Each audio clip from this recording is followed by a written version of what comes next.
Hello बच्चों। तो आज इस वीडियो में हम लोग ये बात करेंगे कि जितना भी तुम्हारे बिहार बोर्ड में या यूपी बोर्ड में जो भी डिफरेंस आता है एग्जाम में, चाहे जो भी केमिस्ट्री का जो भी डिफरेंस पूछता है, दो तीन डिफरेंस तो तुमको पढ़ना ही पड़ेगा, क्योंकि हमेशा एग्जाम में तुमको आते रहता है। तो सारे के सारे इस लेक्चर में हम लोग कवर करने वाले हैं कि जो जो भी डिफरेंस आएगा तुम्हारे एग्जाम में, और ये अगर तुम पढ़ के चले जाओगे तो तुम्हारे चार आराम से मतलब अच्छे खासे मार्क्स आ जाएंगे। तुमसे रिक्वेस्ट है तुम वीडियो को शुरू से अंत के लिए देखो, और लास्ट में हम तुमको एक बोनस देंगे जो हमेशा एग्जाम में पूछता है, आते आया है, पूछते आया है, वो तुमको हम बताएंगे। तो पहला जो हम लोग स्टार्ट करेंगे, तो पहले स्टार्ट करते हैं हम लोग। जो एग्जाम में तुम्हारे पूछता है पहला, वो मूल रता और मूलता। ये बहुत ही डिफरेंस है, जो कोई ना कोई एग्जाम में तुमसे पूछ लेता है कि मूल रता क्या होता है और मूलता क्या होता है। तो जो मूल रता जो होता है, वो लिखा गया है कि 1 लीटर विलय में उपस्थिति विलय के मूलों की जो भी मूल रहता होगा उसको हम लोग क्या बोलेंगे? मूल रहता बोलेंगे। यानी 1 लीटर विलयन में जितना ही विलय का मूल डिसॉल्व होगा उसको हम लोग क्या बोलते हैं? मूल रहता बोलते हैं। अब दूसरा पॉइंट, यह ताप पे निर्भर करता है। तीसरा पॉइंट, इसका मात्रक। मात्रक को आपको ध्यान रखना है। मात्रक जो इसका पूछता है वो होता है मोल पर लीटर। तुम इंग्लिश में भी लिख सकते हो, तुम इंग्लिश में लिख सकते हो। तो मात्रा का ध्यान रखना है, पूछेगा एग्जाम में हमेशा। नेक्स्ट, इसी का जो हम लोग मूलरता और मूलता की ओर चलते हैं। तो मूलता जो होता है कि इसमें क्या होता है कि 1 केजी विलायक में जितना ही विलय का मूल उपस्थित होगा उसे हम लोग मूल लता बोलेंगे। यानी विलय के क्या यहाँ लिखा हुआ, विलायक के, है ना? विलायक के 1 किलोग्राम में उपस्थित विलायक का मूलों की संख्या के मूल लता कहेंगे यहाँ पे, ठीक है? ये ध्यान रखना है, मूल लता करेंगे, ठीक है? उसके बाद यहाँ लिखा है कि यह ताप पे स्वतंत्र है, मतलब निर्भर नहीं करता है ताप पे। ये चीज़ ध्यान रखना है, ये ताप पे निर्भर नहीं करता है। अच्छा, इसका जो मात्रक होगा वो मात्रक भी ध्यान रखना है। जो मात्रक होगा इसका जो हो जाएगा वो हो जाएगा मूल पर केजी हो जाएगा, ध्यान रखना है, ताप पे निर्भर नहीं करता है। अब सर का हम लोग डिफरेंस की ओर चलते हैं। प्राइमरी सेल और सेकेंडरी सेल बहुत बहुत बहुत इंपॉर्टेंट है। कभी कभी तो ये 5 नंबर में भी तुमसे पूछता है। तो सबसे पहले देखते हैं प्राइमरी सेल। तो प्राइमरी सेल उसको बोलते हैं जो एक बार उपयोग हो जाए लेकिन बार उसको दोबारा हम उपयोग नहीं करते हैं। जैसे कि अगर मान लो कि तुम्हारे घर में रिमोट होगा, है ना, टीवी का रिमोट होगा, उसका एक बार बैटरी, या पहले जो हम लोग आदम जमाने में जो हम लोग यूज करते थे बैटरी, जो वॉच में जो यूज करते हैं आता है, वो सारे के सारे एक ही बार यूज करते हैं अपन। तो यह सेल एक बार उपयोग करने के बाद दोबारा चार्ज नहीं होता है, ये है। इसका दो प्रकार होता है, एक शुष्क सेल होता है और एक मरकरी सेल होता है, ध्यान रखना है। इसका प्रयोग रिमोट में और खिलौना में हम लोग करते हैं। ठीक है, ये आपको ध्यान रखना है। ठीक है, प्लीज इसको, अगर आपको वीडियो समझ में आ रहा है तो लाइक करें और मेरे चैनल को सब्सक्राइब करें और सपोर्ट करें। नेक्स्ट क्या है कि यहाँ पे दुई सेल को हम लोग इंग्लिश में बोलते हैं, सेकेंडरी सेल बोलते हैं। तो इसका भी दो प्रकार हम लोग लिख दिए हैं। एक निकल कैडमियम होता है, और निकल कैडमियम होता है, एक लेड एसिड बैटरी करके है। तो दो टाइप्स इसका मैंने लिख दिया। इसका उपयोग लैपटॉप मोबाइल के हम लोग में यूज करते हैं। इससे ज्यादा नहीं लिखना है और इससे ज्यादा याद भी नहीं करना है, याद भी नहीं होगा फिर दिक्कत करेगा आपको एग्जाम में। नेक्स्ट हम लोग चलते हैं। These are the very very again very, मैंने बोला ना कि जो भी इंपॉर्टेंट होगा सारे के सारे इस वीडियो में हम बताने वाले हैं आपको। जो आएगा ही आएगा वीडियो में, ध्यान रखना है आपको। ऐसा नहीं है कि जो फालतू चीजें आपको नहीं बताएगा, इसलिए नहीं क्योंकि मैं भी एक स्टूडेंट रह चुका हूँ, और कोई मैं फालतू आपको वीडियो में से नहीं बताने वाला हूँ। तो वो मैं बता रहा हूँ कि जो आपको एग्जाम में आता ही। तो पहले ऑर्डर है, और उसके बाद मॉलिक्युलरिटी यानी आणविकता, और यहाँ पे जो हम लोग लिखते हैं वो लिखते हैं कोटि। कोटि। तो अनिकता और कोटि में क्या डिफरेंस है, उसको हम लोग ऑर्डर भी बोलते हैं यहाँ पे। यहाँ कोटि हो जाएगा, कोटि। ठीक है, तो ध्यान रखना। तो कोटि जो होगा ना, कोटि किसको बोलते हैं कि यहाँ लिख दिया गया कि यह प्रयोग में ज्ञात किया जाने वाला भिन्नात्मक भी होता है। और ध्यान रखना है कि यह लिख लेना है कि यह ऋणात्मक, ऋणात्मक, धनात्मक, धनात्मक और शून्य भी हो सकता है। यानी यह कुछ भी हो सकता है, धनात्मक हो जाएगा, ऋणात्मक हो जाएगा, कुछ भी हो जाएगा, शून्य, कुछ भी हो जाएगा। इसका जैसे उदाहरण भी दे देंगे। उदाहरण एग्जाम्पल के तौर पे, अगर मान लो कि के है, और ना यहाँ पे जैसे कि मान लो कि आर है, रेट है, यहाँ लिख देते हैं, एक्सप्रेस करते हैं, रेट को हम लोग वेग बोलते हैं। तो वेग बराबर के है। अब मान लो कि यहाँ ए है और यहाँ बी है। ऑब्जेक्टिव में भी ध्यान रखना है। तो कुछ ये ऊपर वाला जैसे मान लो कि यहाँ 2 लिख दिए हैं, और यहाँ कुछ नहीं है तो यहाँ 1 मान लेंगे, तो 1 + 2 जिसका जो कोटि होगा वो बोल देंगे 3 होगा इसका कोटि। तो ध्यान रखना है कोटि कुछ भी हो सकता है, कोटि नेगेटिव, पॉजिटिव और 0 कुछ भी हो सकता है कोटि, ये इसका उदाहरण हो गया, ध्यान रखना है कोटि। अब आते हैं आणविकता, तो आणविकता क्या होगा? ये सिद्धांतक पर आधारित होती है जो हमेशा पूर्णतः होती है और जो आणविकता होगा, ध्यान रखना है जो आणविकता होगा, आणविकता तुम लोग लिख लेना, आणविकता जो होगा वो 1 से लेके 1 से 3 के ही बीच में होगा, 1 से 3 के ही क्या होगा? बीच में होगा, ये भी ध्यान रखना है। कोटि जो होगा ना वो कुछ भी हो सकता है, 0 इन्फिनाइट कुछ भी हो सकता है, लेकिन अनित्य जो होगा वो ये 1 से 3 के बीच में। दूसरा क्या चीज़ है? जो अनियमितता होगा वो क्या हो सकता है? वो नेगेटिव यानी धनात्मक भी ऋणात्मक भी होगा, धनात्मक नहीं होगा, सॉरी ये जो कोटि होगा वो तो धनात्मक तो होगा ही होगा। ये कोटि क्या होगा? धनात्मक होगा, ध्यान रखना है, 1 मिनट वेट। ऋणात्मक नहीं होगा, ठीक है? और क्या नहीं होगा? शून्य नहीं हो सकता है और दशमलव में नहीं होगा। ध्यान रखना है। तो कोटि क्या नहीं होगा? याद करके जाओ, कोटि जो होगा कुछ कोटि कुछ भी हो सकता है, शून्य, 0, ऋणात्मक, धनात्मक कुछ भी हो सकता है। लेकिन जो अनियमितता होगा वो शून्य नहीं होगा, ऋणात्मक नहीं होगा, ये ध्यान रखना है सारे के सारे आपको, ठीक है? नेक्स्ट जो हम लोग आते हैं, हम लोग यहाँ जो पढ़ लिया गया, यहाँ जो हम लोग पढ़ना है वो चीज़ ध्यान रखना है, ठीक है? अब आते हैं कि दूसरा अगेन जो इम्पोर्टेंट है, जो आपसे पूछता है एग्ज़ाम में, प्रथम कोटि और शून्य कोटि में क्या डिफरेंस है? तो ये प्रथम कोटि हो गया, प्रथम यहाँ लिख दिए हैं प्रथम कोटि। तो जो प्रथम कोटि की दर अभिकारक की सांद्रता पे निर्भर करता है, वहाँ निर्भर नहीं करता है। इसका जो मात्रक होगा, इसका ध्यान रखना है, इसका जो मात्रक होगा या तो सेकंड इनवर्स हो जाएगा या ध्यान रखना है आवर इनवर्स होगा या ईयर इनवर्स हो जाएगा। इसका भी ध्यान रखना कि हाफ लाइफ का जो फॉर्मूला होता है वो 0.693/k, ये ध्यान रखना है।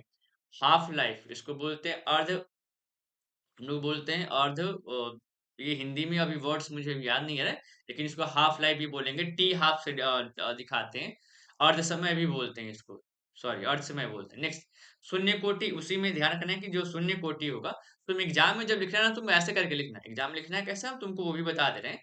तुम इधर प्रथम कोटि ऐसे लिख लेना, प्रथम कोटि, और इधर तुम लिख लेना और यहाँ पे शून्य कोटि लिख लेना, यहाँ करके ऐसे करके शून्य कोटि, और उसके बाद पॉइंट पॉइंट यहाँ पे बना के एक पॉइंट करके दो दो पॉइंट कम से कम तुमको लिखना है बस, इससे ज्यादा तुमको नहीं लिखना है, दो दो पॉइंट लिखना है। तो यहाँ लिख दिया गया है कि अभिक्रिया की दर अभिकारक की संरचना से स्वतंत्र होता है, मतलब इस पर निर्भर नहीं करता, ये ध्यान रखना है कि एकदम ही निर्भर नहीं करता है। इसका जो मात्रक होगा, इसका जो मात्रक होगा ध्यान रखना है, मात्रक क्या हो जाएगा? Mole litre universe second universe. अच्छा, सेकेंड यूनिवर्स की जगह ध्यान रखना है कि यहाँ पे आवर यूनिवर्स भी होगा और ईयर यूनिवर्स भी रहेगा, तो ये में भी चेंज हो सकता है, तो ध्यान रखना है, लेकिन मोल लीटर यूनिवर्स रहेगा। फिर बोल रहे हैं क्योंकि टाइम का कुछ भी हो सकता है, आवर ईयर कुछ भी हो सकता है वहां पे, तो ध्यान रखना है आपके पास। अगेन हम लोग आते हैं जो पढ़ना है तुमको, अब आते हैं भौतिक अभिशोषण बनाम रासायनिक अभिशोषण।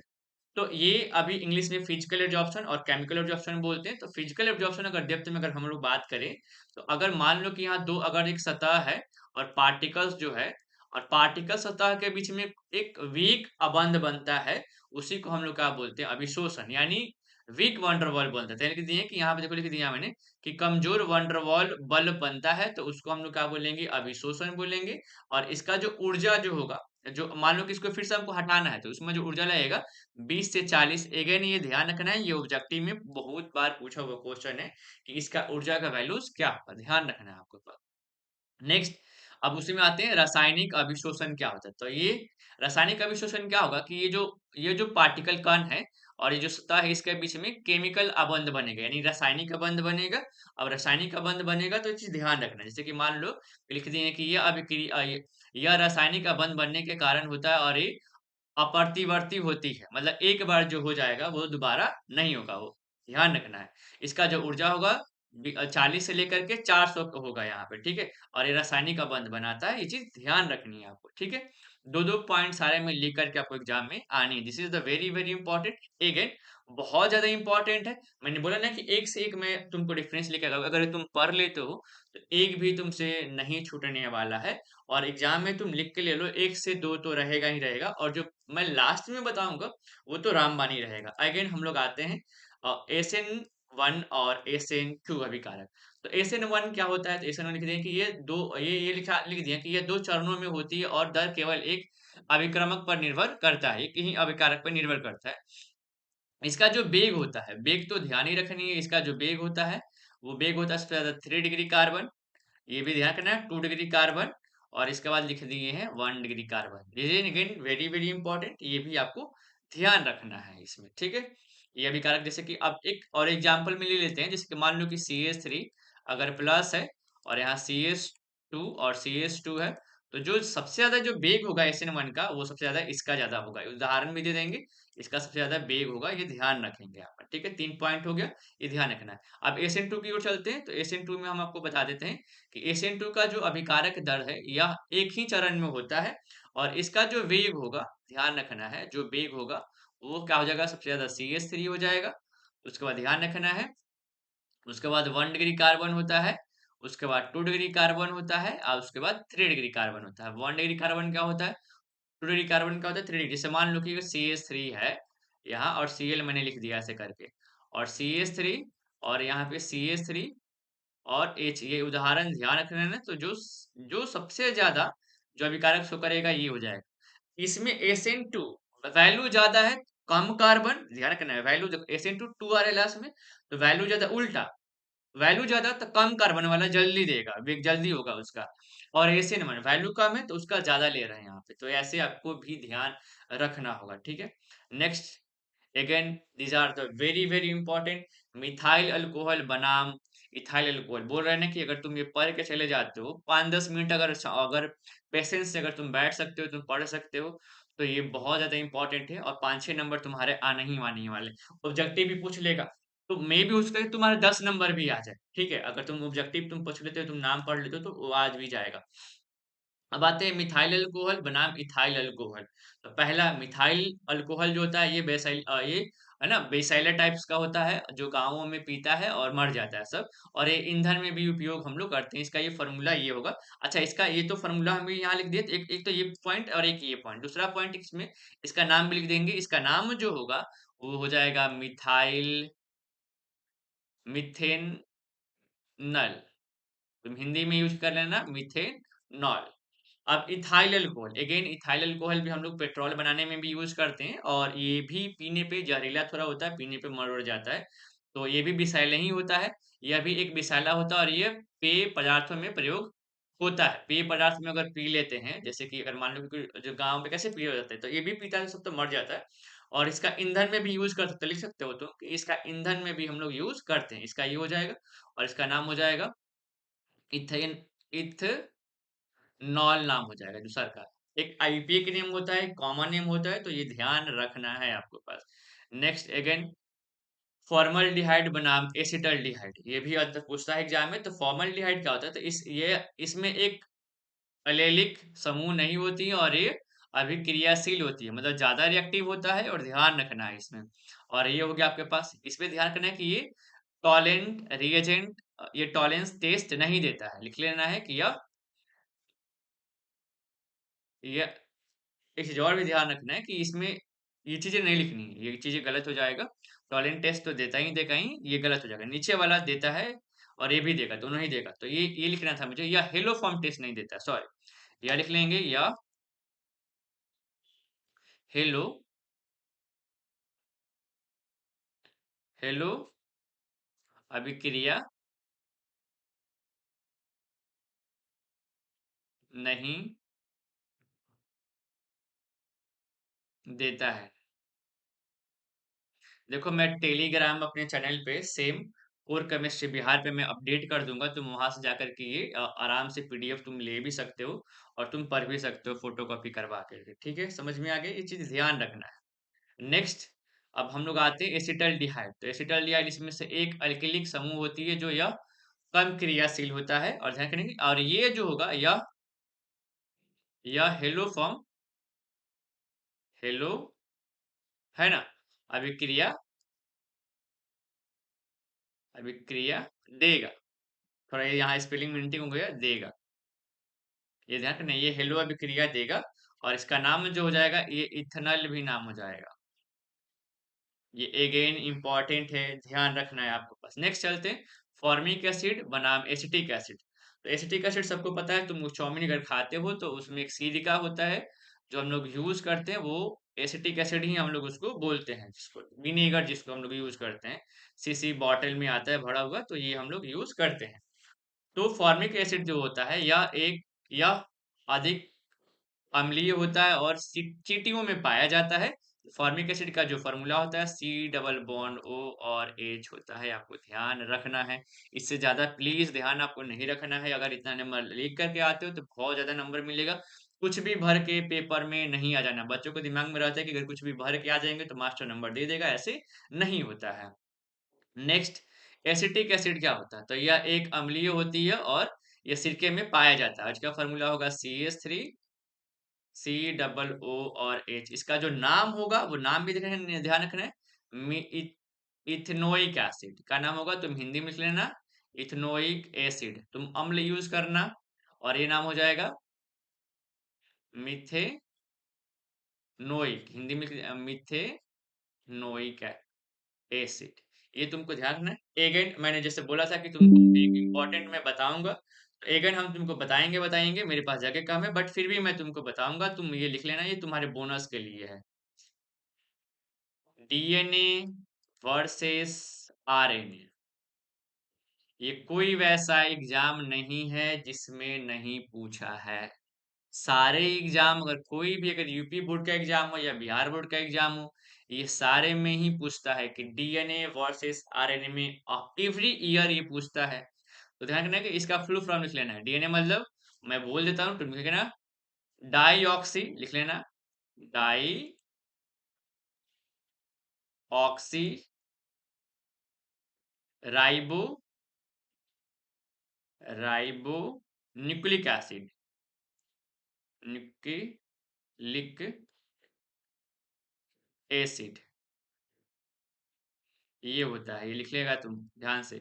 ये डबल, दूसरा पॉइंट डबल हेलिक होता है, प्लीज इंपॉर्टेंट है, डबल हेलिक होता है, ध्यान रखना है।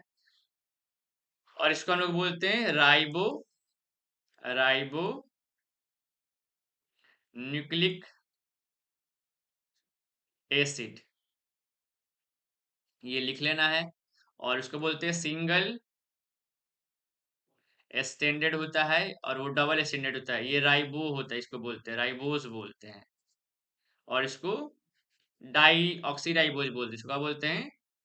डाई ऑक्सी राइबोस बोलते हैं। तो ये तीन डिफरेंस है, और भी डिफरेंस होता है, कोई अगर बायो से देख रहा होगा इस वीडियो को तो और भी डिफरेंस होता है, ग्वानिन एसिटिनिन, ये बहुत सारे डिफरेंस होता है। तो ध्यान रखना है, आपको पढ़ना है, सारे के सारे डिफरेंस बता दिए गए, एक बार देख लो। और मैं टेलीग्राम चैनल पे ये नोट्स डाल दे रहा हूँ, वहां से तुम अपडेट कर लेना। प्लीज वीडियो को लाइक करेगा और सब्सक्राइब करें। Thank you watching for this my video, thank you.